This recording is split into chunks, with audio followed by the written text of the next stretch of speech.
¿Qué tal? Buenas tardes, mi nombre es Francisco Javier Hernández y el día de hoy les voy a exponer lo que es el libro Metapolítica. Primero que nada, el autor de este libro es Daniel Estulin.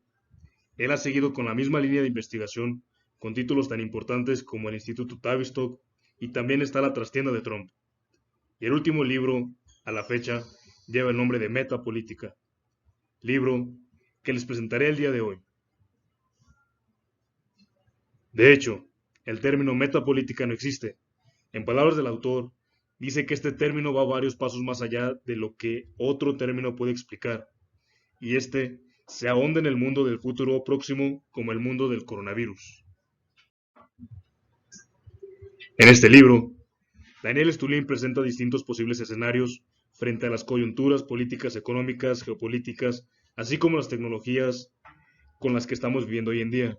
Asimismo, este es un libro súper pertinente para todos aquellos que estén interesados en entender, por ejemplo, qué es lo que pasa con la confrontación entre Estados Unidos y China, qué sucede con Inglaterra y por qué está saliéndose de Europa con el Brexit, qué planes tiene el mundo islámico sobre salud a nivel mundial y qué está pasando con Rusia.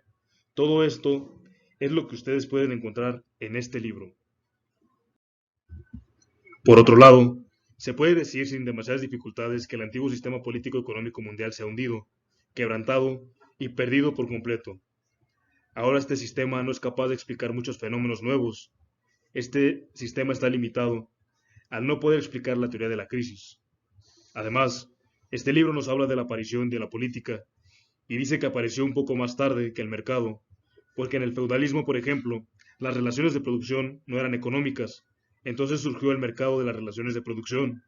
Estas se volvieron economía. Había problemas sobre cómo regular las relaciones no económicas, también no productivas. Para esto apareció la política.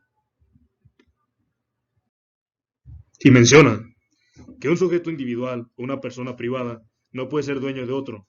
Es decir, no puede haber una relación política y va con esto a recordar que en la mitad del siglo XIV la peste negra derribó la población de Europa y la posición de la transnacional de los campesinos en relación con los señoríos también había cambiado. Tal situación, los señoríos se convirtieron gradualmente en el mejor de los casos de los burgueses, la aristocracia de aquellos tiempos y se dieron cuenta que era necesario fortalecer la autoridad central. Así surgió la nueva Dirección Central del Trabajo. Hay guerras en Europa, guerras religiosas. Entonces, entre el principio del capitalismo se convirtió en una garantía y luego en la principal consecuencia de este proceso, digamos, que resolvió el problema de preservar las élites, que son un elemento importante, no solo en aquella época, sino también, por ejemplo, el 90% de los nobles que estaban en el poder permanecieron hasta el siglo XIX, y el estudio de varios sociólogos, tanto ingleses como americanos y holandeses, hacen un retroceso de la élite británica de hace más de 900 años, y 76% de los casos son las mismas familias que hoy en día pertenecen en el poder, y con todo el poder, digámoslo, en la sombra de Inglaterra. Entonces, no hay continuidad entre élites antiguas y las élites de la ciudad feudal. Ese es otro punto importante para tomar en cuenta.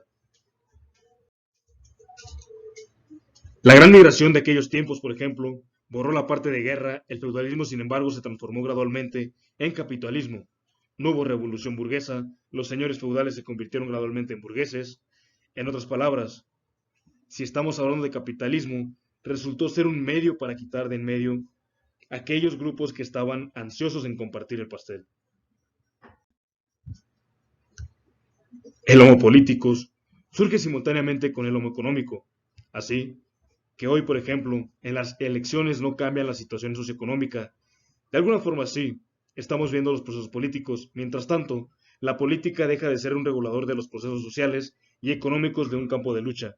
La política también envuelve porque el estado de la sociedad civil se está convirtiendo en una cosa del pasado, del fin de la historia, del choque de civilizaciones que tardó mucho, tan difícil ahora que estamos viviendo en el mundo 4.0, en el mundo de la robótica, en el mundo de la inteligencia artificial y la educación de estancia virtual. Y de hecho, todo lo que nos rodea en este momento son ajustes del mundo y todo es el cambio de paradigmas. Digamos que estamos viviendo en este momento el cambio del quinto tecnoparadigma del mundo post-industrial, la globalización, la revolución científica y tecnológica. Una situación en la que al presionar el botón, digámoslo de alguna forma, el capital y el Estado no controlan los mercados de capitales. En cierto sentido, el esquema de Huntington es un intento de ocultar los conflictos reales de la época o simplemente camuflajearlos. De alguna forma, estamos llegando al punto donde uno de la quiebra sistemática de los estados. Hasta ahí mi exposición sobre este libro, dándoles una visión acerca de lo que se pueden encontrar en este, y personalmente me gustó mucho este libro. Por supuesto que lo volveré a leer y más, adquiriré algunos otros títulos de este autor. Gracias.